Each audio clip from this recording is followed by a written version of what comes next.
Hi, Misha here, and I thought we would continue on with Russian armor, but kind of get away from tanks and start talking about self-propelled guns, howitzers, artillery, or in one case, a mortar. And these are all 1/72 scale diecast metal models from Fabbri. A bit ironically, I got these out of Russia and then later Ukraine when the Russian source dried up. And they're sold in America under the Eaglemoss brand name, but not always that available. Over here we have the 2S1, then we have the 2S3, the 2S4, 2S5, 2S7, and 2S19. These are the GRAU, G-R-A-U designations. Some of them have others, and of course they each have a NATO model designation too. And all are still in service today, although some are in pretty limited service, while others, there are nearly 1,000 still left in the Russian army. And all that are still around have been modernized to one extent or another, because these were all developed between the late 50s and early 70s. They're kind of all of a piece. And in fact, some of them share chassis and designs. So yeah, that's why I'm just going to do one kind of big video, an overview of these. With that, let's just get into it. We begin with the 2S1 Carnation, as they nicknamed it. Partially because it does have one in the name, and partially because it's one of the oldest designs. Work began on this as early as 1956 at the Kharkiv factory in present-day Ukraine. And the earliest prototypes were shown in 1958 for testing. And work was primarily done by the early 60s. But it did not go into mass production until 1971. I'm actually not entirely sure why. I think it was to kind of let everything catch up with everything here. Because again, these are kind of all of a piece to some extent. And I think it was just to let the whole program gel. Now NATO calls this the M1974 because the first time they saw this was in a parade in Poland in, you guessed it, 1974. And it was in mass production all the way up until the end of the USSR in 1991, with roughly 10,000 built. Now this is the smallest vehicle we have on the table. It's about 16 tons, and it uses a 122 millimeter main gun. So essentially, the size of a tank gun, give or take at the time. It does have a fume extractor in the center of the barrel, pretty standard. It does have quite a large muzzle brake too. That's the only weapon. There's really no secondary armament on this aside from what the crew carried. And this is lightly armored, as pretty much all of these are, about 20 millimeters max. So yeah, less than an inch maximum, and dropping down to 10 and even less in other areas. So it's only really armored against small arms, fragments, that kind of thing. The flip side, it's quite mobile. It has a top speed of about 60 kilometers on road, and this is the only one on the table today that's amphibious. It uses its tracks to go through the water. Now it's not super fast, about 4, maybe 5 kilometers on a good day, but it can go through water. Part of it is just how light and flexible it is. It has a crew of 4. We've got the driver in the front next to the engine, and then in the middle and back area we have this quite large turret with a commander, gunner, and loader in it. So this was designed to be a highly mobile, easy to mass produce piece of self-propelled artillery. Now, it could fire high explosive, armor piercing, fragmenting, and chemical rounds, but not nuclear. And that'll come in important later. These were deployed in large numbers in Afghanistan in the 80s by Russia, and also Saddam Hussein, Iraq, used these in large numbers against Iran. Once the USSR fell apart, the successor states inherited quite a few of these because they built them.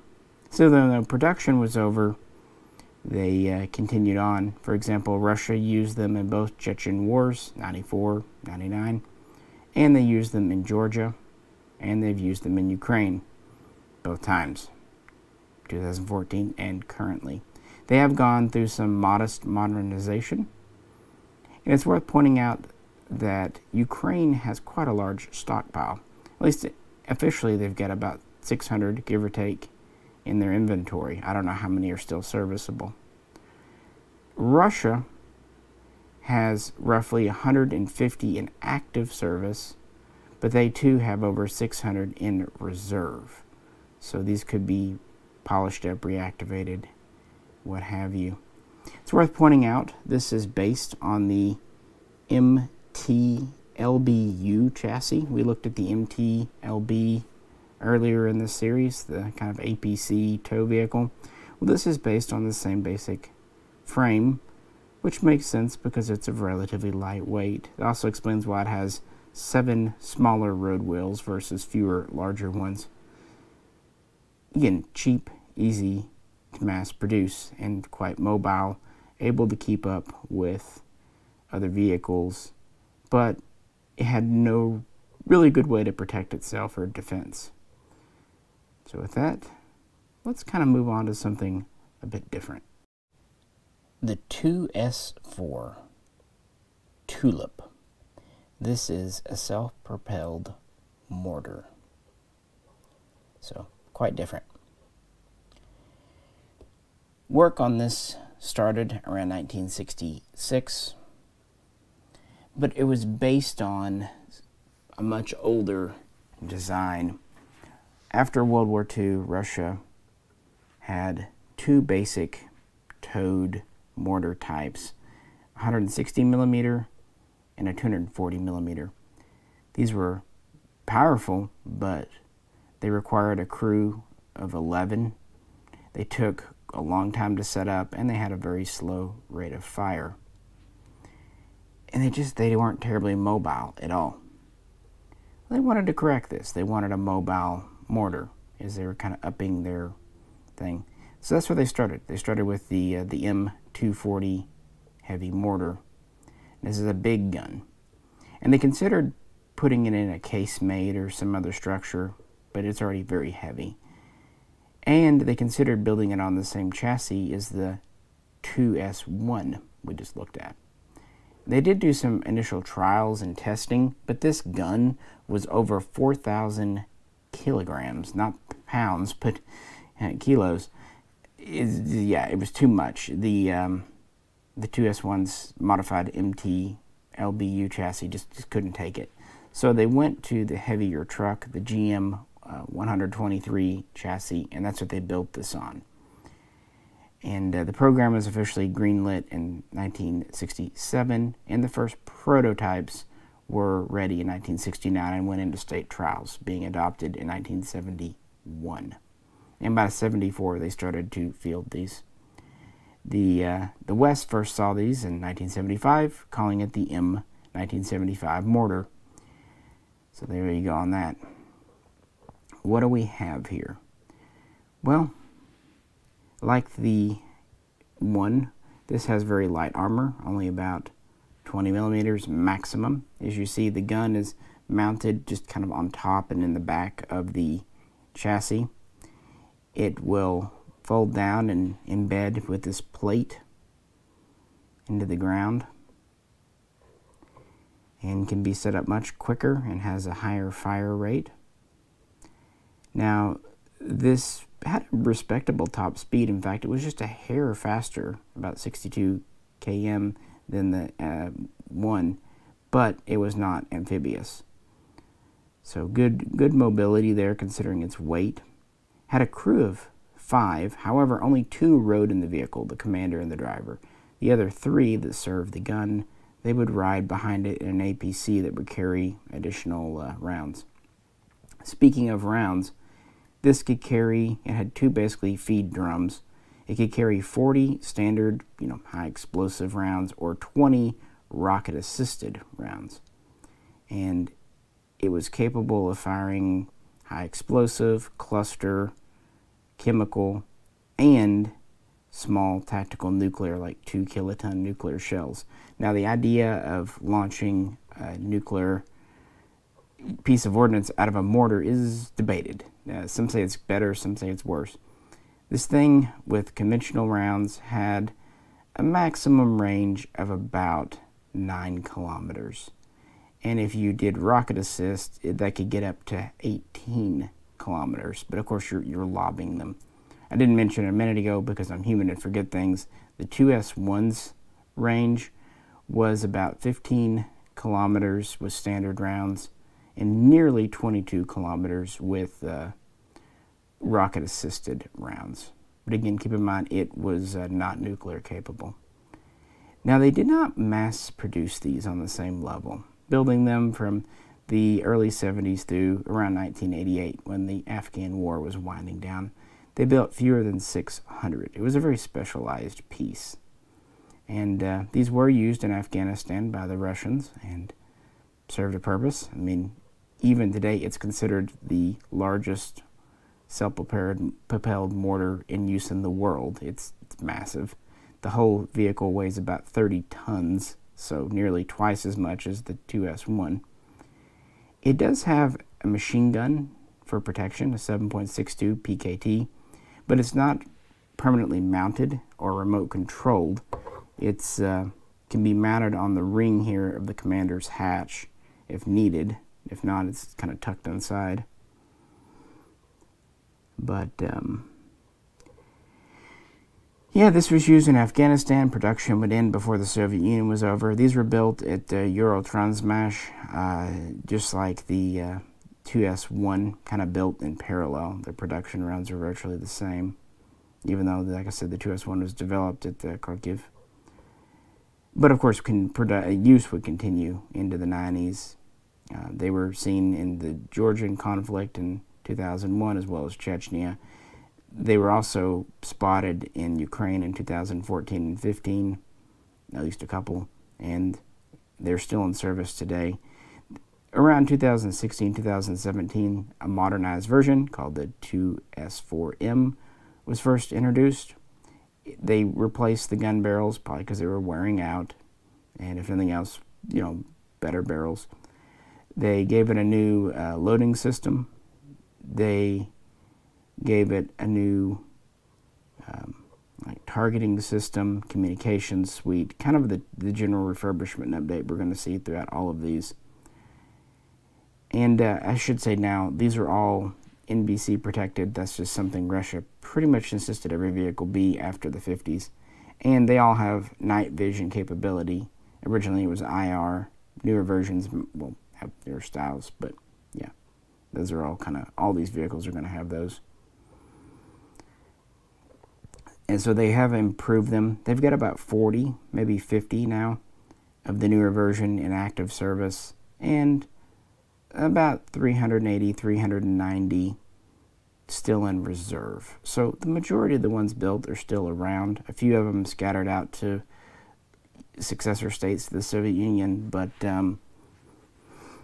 most of them went to Russia. The reason I wanted to talk about this now, aside from it's big and heavy, is this chassis, the GM 123, was actually used in our next two vehicles because it worked out quite well. The 2S3 Acacia. These literally have flowery names. And this is, in a lot of ways, an upscaled version of the 2S1, again built on the same basic chassis as the 2S4 and around the same time. So far, these have all been built by Eurotransmash, and this would continue, but it was originally designed, developed at the Petrov Bureau. And work began in 1967, around the same time, with the earliest couple of prototypes ready in 1968, and a handful, around 3 or 4 pre-production models in 1969, but it had a little bit of a rocky start. What we have here, this was designed for a larger piece of artillery. It was originally built for the Russian artillery and motor rifle divisions. So it uses the 152 millimeter main gun with a very big muzzle brake and a very long barrel. Like the 2S1 though, it has a casemate, it has a turret. They can move around, can rotate. It does on this model, but it's very stiff, so I don't want to force it. And a few other neat features we will talk about. But yeah, the early problems, there was too much gas in the fighting compartment from when the gun fired. Big gun. And apparently they'd been having way too much borscht for lunch. So they had to fix that and a few other issues. So they made another pre-production series in 1970, and these corrected the issues and were accepted late that year for Red Army service, going in 1971, kind of along with the rest. And NATO designated this the M1973 because that's the first year they saw them. And these were meant to be, not quite as mass-produced as the 2S1, but they were a little more flexible and powerful. It has a little bit more armor, up to 30 millimeters on the turret in the front, but the sides and other areas are down to 15. And we do have a remotely controlled machine gun on top, 7.62, with about 1,500 rounds. And that's to defend against aircraft, because helicopters were becoming a thing that they were worried about in the 70s, and infantry. We have a standard crew of up to 4, but this can bump up to 5 and 6 and even 7 sometimes. We've got the driver, commander, gunner, loader. But then you would end up with a couple of ammunition bearers, because what they did, the back of the vehicle had hatches that additional ammo could be loaded directly in to keep it fighting. It's kind of an interesting situation. This would originally carry 35 152 millimeter rounds, and then a supply vehicle would follow behind it with more, and they would load it in. It also has an interesting kind of self-entrenching tool and trench digging tool in the back where it could kind of make a little bit of a fortified position for itself. So this was kind of intended for frontline, more or less, use. It had a little bit more range than the 2S1, about 18 kilometers with standard rounds, or up to 24 with rocket assisted. And it could fire high explosive, armor piercing, cluster, chemical, and unlike the 2S1, it could fire nuclear rounds as a piece of artillery. So, worth noting there. Top speed was about the same as the 2S4, a little over 60, 62, 63 kilometers per hour. Still a diesel engine, pretty standard, NBC protected, had rudimentary night vision, and what have yous. So it was in Red Army service by the mid-70s. In 1975, the second version, the 2S3M, would be introduced. This had a new feed system, and it was the first later on to start using laser-guided munitions, and it had some rearrangement of the armor plating and hatches and radio equipment, just did a little tweaks to the design. And this was probably the most commonly produced version. It would last until 1987, at which time it was replaced by the 2S3M1. That was produced from 87 up till 1993, so it actually lasted a little bit after the Soviet regime. It made laser guidance a standard. It introduced a new sighting system, some other gear for the crew, and they would continue to up the ammunition capacity. Started off with 35, then 40 shells, and then 46, of course, depending on exactly which type of shell we have. Maximum weight got up to about 28 tons, so almost as much as the 2S4. And it was, of course, used in Afghanistan by the Russians, and it was also used by Iraq against Iran. In the early 90s and mid-90s, the older 2S3s and 2S3Ms were updated to M1 standard. Pretty much all of them got the update, and it would continue to see use in Chechnya. And in the early 21st century, the 2S3M2 was first shown off, and this was a further modernization, mostly with a modern sighting system, communications, sat-nav, so more of modern electronics. They also continued to expand its abilities to use modern ordnance and the like.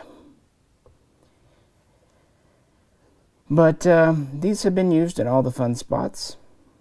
Ukraine, at least recently, had about 500 still in inventory. Don't know how many were in active use. Russia, well, they've got a large number.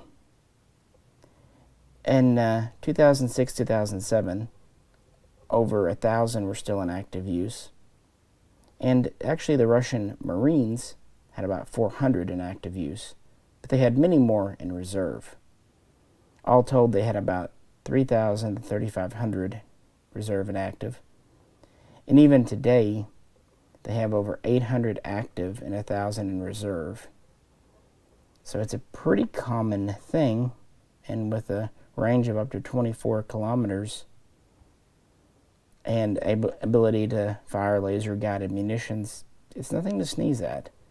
But it is, of course, an old Soviet design, for what that's worth, too.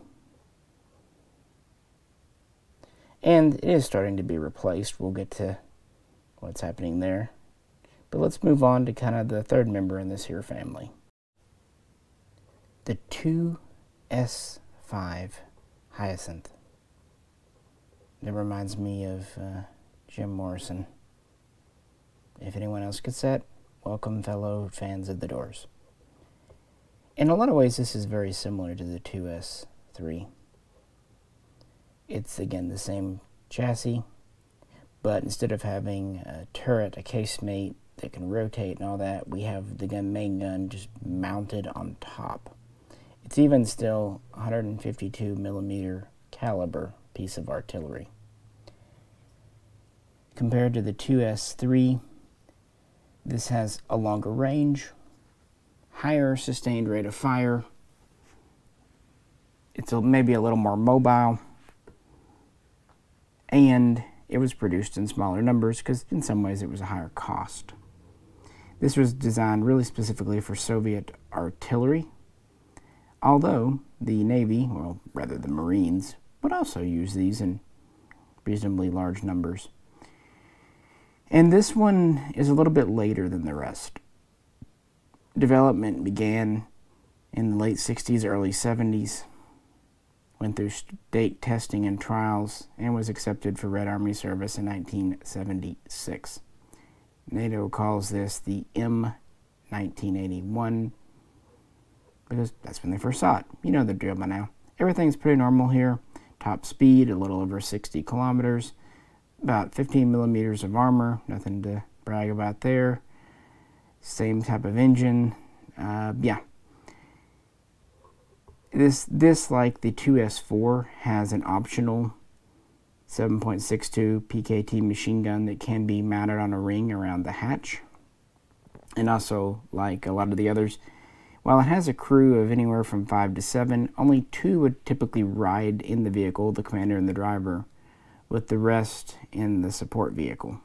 And they would get out and operate the gun with only the driver hanging out inside to, hang out, smoke a cigarette, operate the radio, what have yous.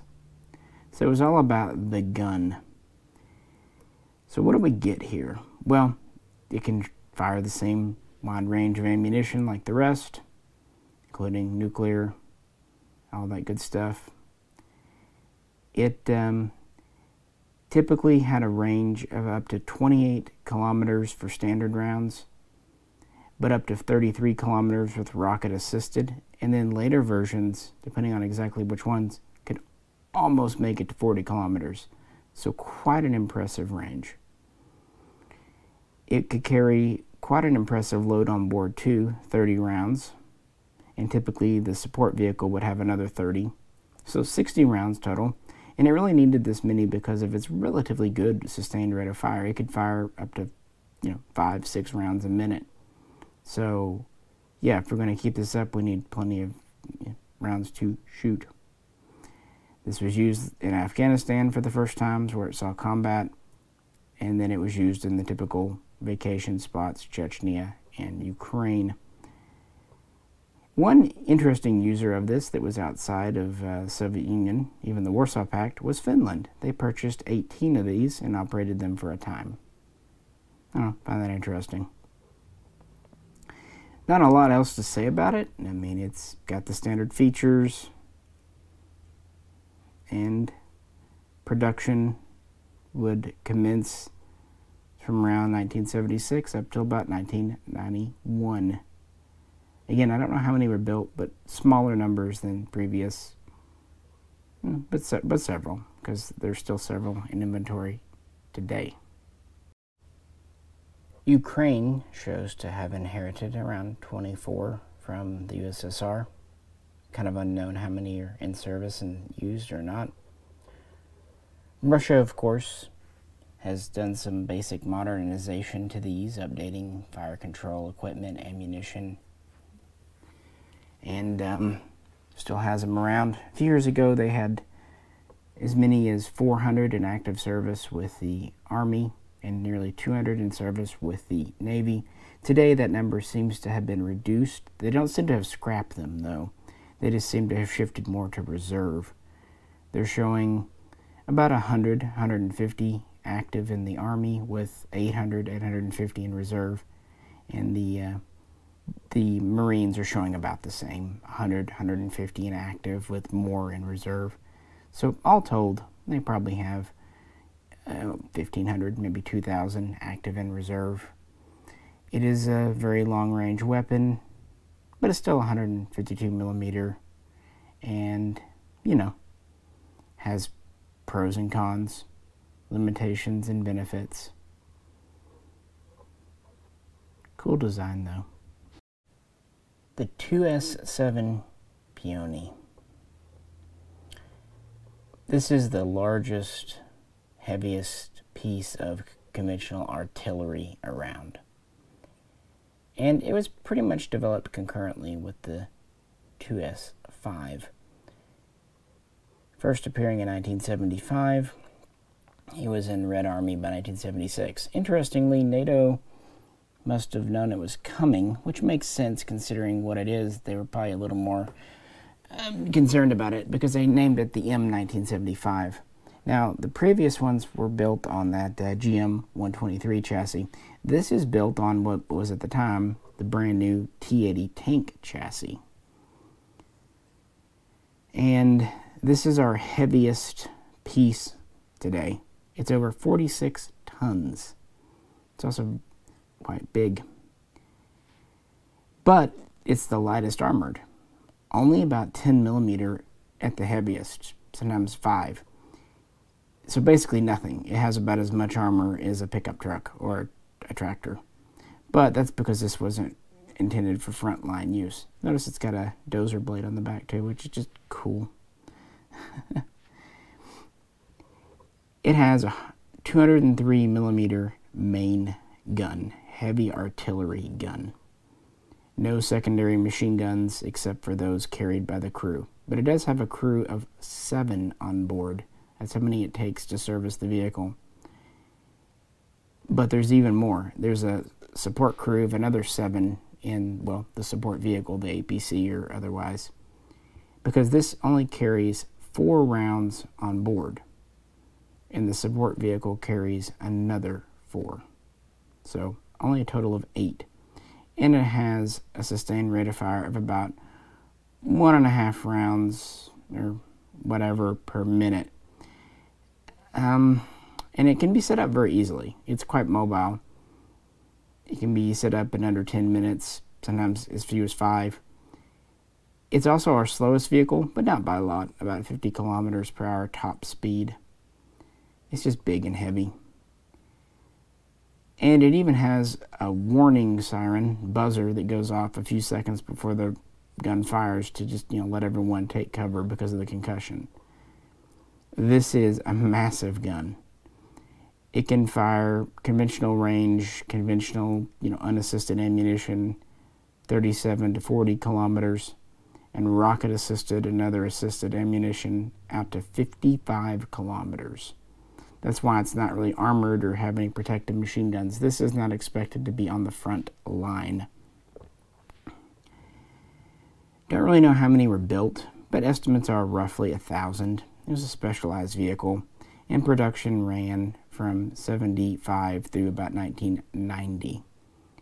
Now, in 1983, they would introduce the 2S7M, sometimes known as the Malka. And this had several improvements, including carrying 8 rounds on board instead of 4, increasing to 12 and even 16 rounds in the full package. It also had newer guidance systems and all that good stuff. And of course, it was used in the usual places, by now. Production would be over shortly before the Soviet Union fell, and these would be kind of spread around the former USSR. Interestingly, Ukraine ended up with nearly 100 of these, so about 10% of the inventory, and Russia would get the lion's share of the rest. Yeah, it's just a big gun. Of course, it can fire nuclear rounds as well as a load of conventional, and was used actually by both sides in Georgia, and again it was seen in 2014 in Ukraine. And Russia, like the rest, has instituted a modernization program, giving it newer guidance systems, updating drivetrains, the usual stuff I think you kind of expect by now, as well as outfitting it to fire perhaps newer ordnance types and what have yous. To date, they've modernized around 60, maybe 65 of these, with another 250, 260 still in reserve. So they could activate 300 plus of these if they really wanted to. Yeah, it's a big gun. And it shows. Again, it takes up to 14 people to operate this, and doesn't have a lot of rounds, but it was something that was really of interest to NATO because it could lob a nuclear round over 50 kilometers. That's concerning. And of course, chemical and all that too. Yeah. And it's actually quite accurate for what it is, for its range. But they were produced in what would be considered small numbers for the Soviet Union, and it was one of our later ones. But we do have one more to look at today. Our final vehicle, the 2S19 Msta, Msta. For once, named after a river, not a flower. This is the most recent, most modern design, and it's the one that's still in production, at least officially. And this was developed to be the replacement for the 2S3, namely, and the 2S5 to a lesser extent. Development began as early as 1980 at the Ural factory, Ural Transmash, but they took their time. The Afghan war was ongoing. They studied what was working, what wasn't working, and so they really didn't have the final prototypes done until 1988, and they were accepted into the Red Army the following year. So they just missed the Afghanistan war. And interestingly, they also missed the first Chechen War, 1994-96, but they would be used in the second Chechen War, 1999, and lasting forever. This is, kind of a return to form. It's a 152 millimeter modern piece of artillery. It's in a casemate, a turret. Don't know the armor. Officially, it's classified. We do know this is based on the T-80 chassis, like the previous 2S7, and it uses the diesel engine from the T-72 tank. So good reliable pieces there. Has a crew of 5, pretty standard. We have a driver, commander, gunner, and 2 loaders or assistants. We have the main 152mm gun with quite a large muzzle brake, and we have a secondary gun on top that's a 12.7mm, so 50 caliber, primarily intended for anti-aircraft use.